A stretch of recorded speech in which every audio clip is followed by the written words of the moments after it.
You're watching PEGRI TV, Rhode Island's public access channel.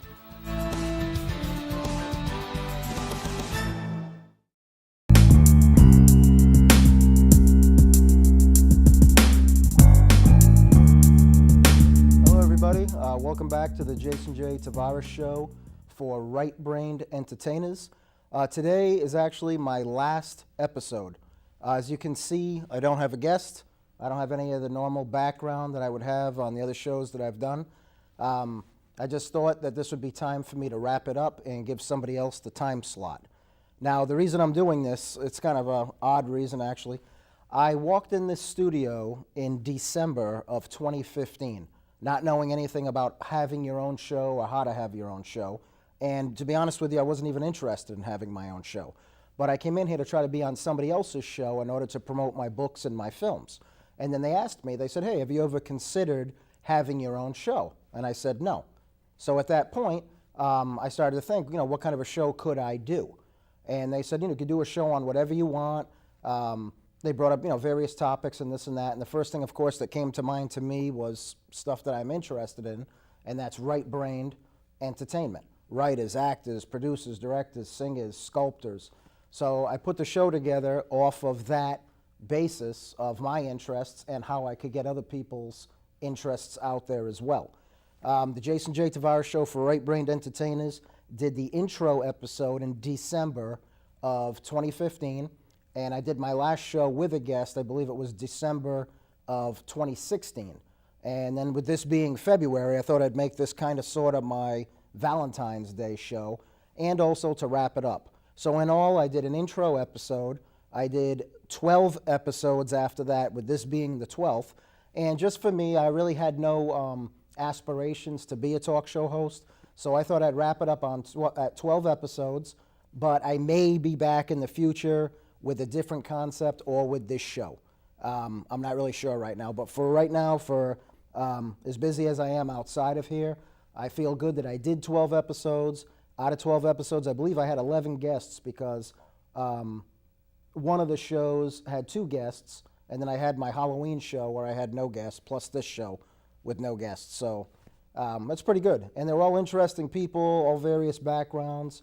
And I just thought it was great. It was a great experience to be asked to do something like this and to be able to have a show, be able to get guests, make the show interesting, bring other people's interests out there as well as my own. Now for this show, I'm just not going to sit here and talk to you guys about how I had a show and why I had a show. I wanted to thank everybody up front before the show ends. The people that do all the camera work here, for the studio having me here. They're very attentive. If I ever had to change my schedule, they were right on it like that. They were able to reschedule me at another time, which I think is great because as you know, your regular life can conflict with things that you like to do and that you want to do. With that being said, I appreciate everything that they've done for me, and I appreciate all the guests that came on the show and took time out of their schedules to not only support the show, but to promote what they do. Now, for the remainder of the show today, I have 2 short stories to get back on Valentine's Day that I would like to read. They're not very long. I think the first one's 758 words, and the second one is 1,000 words. I wrote these last week. I normally write books, like I wrote The Shadow Inside, Existence, The Tale of a Fang Killer, and Broken Tracks Beneath Forgotten Windows, and those are good-sized books. These here are just short stories. So I know the show is only 30 minutes long, so I'm going to try to read quickly and hopefully give you guys a little something of how I write to see if you guys, people out there in TV land, see if they enjoy my style of writing, and then maybe that will draw you into checking out my books as well, if that's something that you would like to do. The first story that I wrote came out last week, very short story. It's 758 words. It's called Sammy and Willow Pretzel. It's a Valentine's Day story by me, Jason J. Tavares. A tragic reaction can be ignited inside the mind of an impressionable youth if one were to observe an overpowering sight that is larger than life and past explanation. A drastic event, such as a wildly free-flowing cape securely draped across the shoulders of an ominous figure that appeared out of thin air to visit them from a dark place for only their eyes to see. The observation while in a public setting and through a frosty window by dim moonlight amongst inattentive, chattering parents could lead to instant fear, frightful nightmares, and thoughts of terror as a result. This may eventually convince them to avoid the unknown rather than facing it head on. Our ability to mold any experience into a positive one is what will determine the end result for us all. We can allow darkness to win, or we can simply be aware of it, while never allowing it to live among us, as it dwells in its ignored fraction of space we allow it to have. The relationship between Sammy and Willow Pretzel would never have been if they had given in to the dark barrier that I attempted to wedge between them. Sammy enjoyed good pizza, as did Willow. The topic of pizza, along with hair-raising thoughts of me, is what led them to introduce themselves to one another. Their first date was spent at a pizza place, as was the second and third. Strangely enough, pizza talk and pizza interest is what may have been the glue behind them getting married, after only knowing one another for a few months. Their initial meeting was on a cloudy evening in a small rundown building during a seminar of sorts for those that were trying to get past their fears that at some point scared them nearly to death. On the night that they met, they patiently listened to all of their participants' testimonies, explain the various things that frightened them. Each tale held their interest, but no tale held their hearts like one another's had. They shared a common experience that evening, first through attraction and secondly through a shared love for pizza. Other than appearances and food, they were drawn to one another for one final reason. They both had witnessed the same type of dark, caped being at the exact pizza place during their childhood. This being was the reason they met. Their recently entwined hearts had granted them the courage to face it together at this time, rather than trying to forget it ever happened while remaining alone in my world of fear. During date 3, at the same pizza place they once visited as children, the darkness decided to show itself once more. It did not allow itself to be noticed during the previous 2 dates that they spent together in that booth. Conversation between them remained steady, as did the flirtatious foot play under the table. Sammy's toe of his shoe would reach out to touch Willow's pant leg, as did hers to his. As did hers to his. They went on for a short while until they both realized that neither of them had felt a single physical moment between them. No actual contact had taken place under the table, despite the dreamy eyes being made between them above. Suddenly, the legs of a large, manly figure wearing a long, flowing cape then appeared. His ghostly form stood there in the middle of the table where they sat, as if the table had not been there at all. Fear from their youth had momentarily returned to pay them a visit. But this visitor was no longer welcome. After many stressful minutes of ignoring it while holding hands tightly, it vanished. The foot play then had the chance to complete its connection under the table, and when it did, the dark figure no longer became a problem for them ever again. My power as the dark menacing obstacle in their lives became defenseless to manipulate them any longer from that moment on. Sammy and Willow were finally capable of getting rid of me, and for that I was happy for the two of them, even though I had lost. After all, darkness is only fun if someone believes in it through fear, but for the two of them, they believed in each other just a little bit more than my fear could give on that cold Valentine's Day night. Now, in this story here, it's one I just told you I wrote last week, Sammy and Willow Pretzel, a Valentine's Day story by Jason J. Tavares. It's kind of an eerie story. As I've mentioned on various episodes, my favorite holiday is Halloween. I like creepy, scary stuff, monsters and this and that. So I tied Valentine's Day into this creepy story. And I've never read anything aloud before, especially on camera and on television. So I think I actually missed a sentence. So if you're a better reader than I am and you read this, it'll flow that much better and you'll probably get that much more out of it. So hopefully you enjoyed that short, creepy Valentine's Day story. Excuse me. The next story that I'd like to read to you, I also wrote last week, is 1,000 words.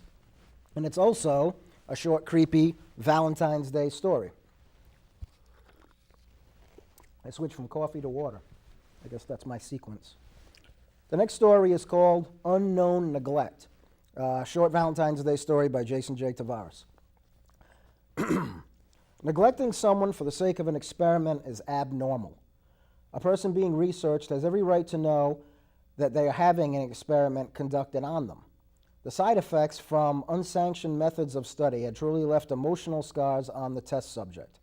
He had always assumed that his feelings were encased within an untouchable and virtually impenetrable substance. Nothing could dissolve the mental fortress that protected him, until piercing fragments of true emotion chipped through his conditioned flesh of stone. Passionate thoughts for another twisted the many cross layers of steel bars that kept possibilities for contact out of reach. Even sweet sounds of endearment and sentiment were never allowed to pass until calmly drifting in on their own. Years of mastering defensive maneuvers to avoid others had been breached. A secluded heart of iron did eventually melt from the extreme bottled-up pressure. Its final escape took only a close whisper to be released, followed by a single kiss. The experiment began by spending my days in the far corner of the library and my nights alone in my apartment by the light of a lamp, or the dim light of a lamp. In these two remote locations, I was able to write hundreds of thousands of words under a pen name and thankfully have many of my works published, while going unnoticed for 14 years when doing so. No one ever questioned me during this near decade and a half of isolated behavior, because no one knew of me in any capacity to ask. All of my previous contacts, both family and friends, were forever to be ignored. They did not approve of these aspirations of mine to write life rather than live it, so in return they received my disapproval. I vanquished myself from anything that was not needed for survival. If speaking was not required, I did not speak. My writing took on a world of its own. Thousands of people marveled at the work this focused soul allowed them to read, yet nobody seemed worthy to meet me or know where the words originated.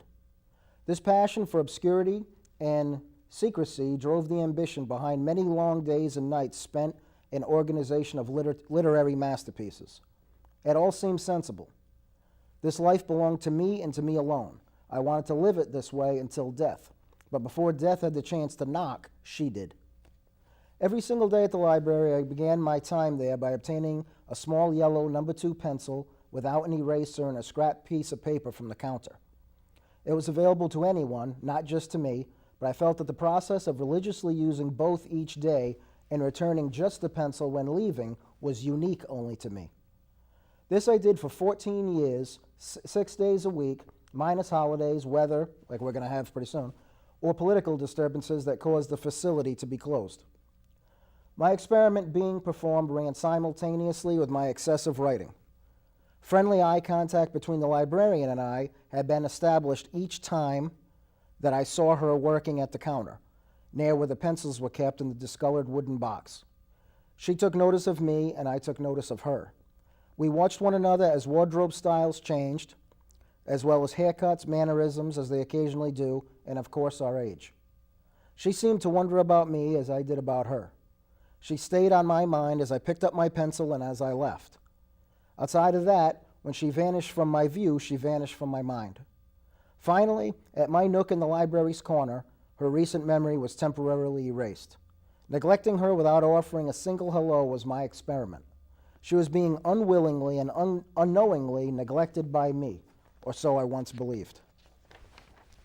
On Valentine's Day of my 14th year in writing, the librarian had spoken to me.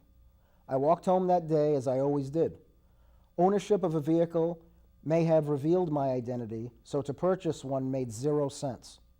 No one had knocked on my apartment door before, outside of the landlord, and he always followed the knock with a scream telling me that this is the landlord. In apprehension, I slowly opened the door, and to my surprise, there she was. She stared at me for seconds as I stared back. Her smile and presence was the last thing that was expected. Before I could speak, she told me that she was being transferred to another library a street over, and that she would miss me if I did not start going to the new branch. At this point, my apartment door was now completely opened. I learned her name, and in that short moment, and a powerful lesson. She reached out and gently took my hand. My body suddenly trembled by her action, and instead of falling to the floor, I held on tightly to the door frame while closing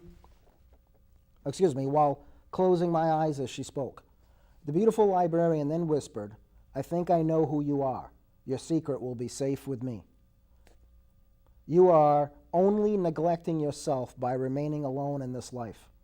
She followed her words with a soft kiss to my lips before quietly walking away.